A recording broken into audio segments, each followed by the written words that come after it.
সম্পর্কে কবি ছোট্ট একটি হাম আল্লাহর শানে কবি ছন্দের মাধ্যমে লিখছে দেখো আল্লাহ আল্লাহ আল্লাহ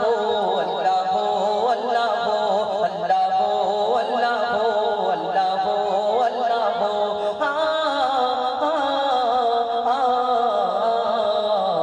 কে বলল বলো ধরা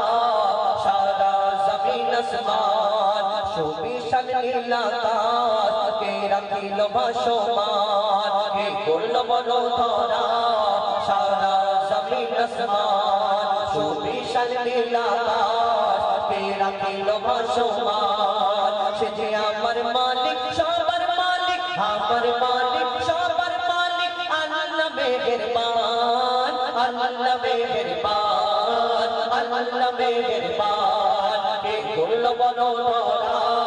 সারা জমিন আসমান সুবিশাল নীল আকাশ কে রাখিল ভাসমান সে যে আমার মালিক সবার মালিক আমার মালিক সবার মালিক আল্লাহ মেহেরবান আল্লাহ মেহেরবান আল্লাহ মেহেরবান কে বলল বলো ধরা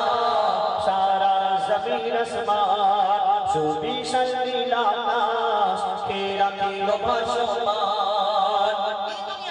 আমরা ইনসান শুধু আল্লাহর ইবাদত করি আল্লাহর জিকির ফিকির করি আল্লাহর শুকরিয়া আদায় করি মনে করি না কবি ছন্দের মাধ্যমে আর কি লিখছে দেখো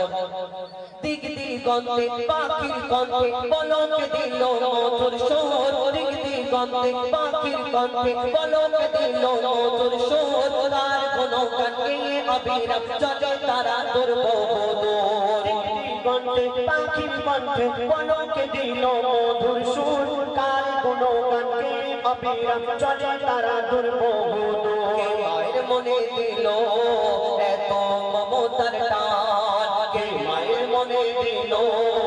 এত মমতার টান সে যে আমার মালিক সবার মালিক আমার মালিক সবার মালিক আল্লাহ মেহেরবান আল্লাহ মেহেরবান আল্লাহ মেহেরবান কে বলল বলো ধরা সারা জমিন আসমান সুবিশাল নীল আকাশ কে রাখিল ভাসমান শ্যামল প্রকৃতি জ্যোৎস্না রাতে দেখে জোড়াইতে আমার নয়ন দূর নীলিমায় চাঁদ সিতারা কে দিল মধুর আলাপ শ্যামল প্রকৃতি জ্যোৎস্না রাতে দেখে জোড়াইতে আমার নয়ন দূর নীলিমায় চাঁদ সিতারা কে দিল মধুর আলাপ আর সৃষ্টি নিপুণতা দেখে জোড়াইতে টান আর সৃষ্টি নিপুণতা দেখে জোড়াইতে টান সে যে আমার মালিক সবার মালিক আমার মালিক সবার মালিক আল্লাহ মেহেরবান আল্লাহ মেহেরবান আল্লাহ মেহেরবান কে বলল বলো ধরা সারা জমিন আসমান সুবিশাল নীল আকাশ কে রাখিল ভাসমান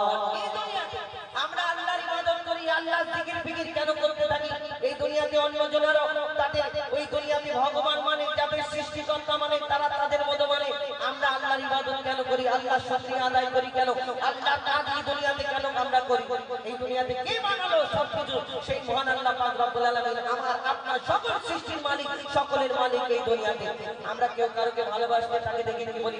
আল্লাহ তোমাকে ফুরসত করে বানিয়েছে এই দুনিয়াতে আমরা কত কি বলি না তুমি চাঁদের মতো দেখতে ফুলের মতো দেখতে তারার মতো দেখতে কত কি উপমা দিই তাদের যাতে তার সে খুশি হয় আমরা আবার জুন দুনিয়াতে জান্নাত দেখতে পাই কাশ্মীরে গিয়ে বলি ভূস্বর্গ দুনিয়ার জান্নাত তুমি ওই জান্নাত হালকা হালকা বরফ পড়ে পাহাড়ি এলাকা থেকে যদি জান্নাত মনে করো আল্লাহর জান্নাত দেখলে তাহলে ছটফট করবে সবকিছু ছাড়ো এই দুনিয়াতে জান্নাত ফুল সূর্য চাঁদ তারা কেউ কারোকে যদি অতিরিক্ত ভালোবাসে না তাকে দেখে কি বলে হ্যাঁ আল্লাহ তোমাকে ফুরসত করে বানিয়েছে তোমার থেকে সুন্দর এই দুনিয়াতে কেউ নেই এই কথা বলে ঠিক আছে তোমার কথাটাই ঠিক তুমি যাকে ভালোবাসো তাকে দেখে মনে করো এর থেকে সুন্দর দুনিয়াতে আর কেউ নেই কিন্তু কোনোদিন ভেবেছো তোমার ওই ভালোবাসার মানুষটাকে ভালোবাসার জিনিসটাকে যিনি সৃষ্টি করেছে সেই মহান আল্লাহ পাক রব্বুল আলামিন তুমি যাকে মনে করো দুনিয়াতে এর থেকে সুন্দর কেউ নেই ওই সুন্দর সৃষ্টিটাকে যিনি সৃষ্টি করেছে সেই মহান আল্লাহ পাক রব্বুল আলামিন তাহলে তিনি কবে সুন্দর হতে পারে আমরা কোনোদিন ভাবি না। কবি ছন্দের মাধ্যমে সেই সম্পর্কে আরো কি লিখছে দেখো তোমার নিয়ামত দেখে অবিরত করি শুকর তব সারাক্ষণ তোমার নিয়ামত দেখে অবিরত করি শুকর তব সারাক্ষণ সৃষ্টি তব যদি হয় এত সুন্দর না জানি প্রভু তুমি কেমন তোমার নিয়ামত দেখে অবিরল তোমার নিয়ামত দেখে অবিরল করি শুকর তব সারাক্ষণ সৃষ্টি তব যদি হয় এত সুন্দর না জানি প্রভু তুমি কেমন করতারে সিজদা করে কবি মজিবুল আলাম করতারে সিজদা করে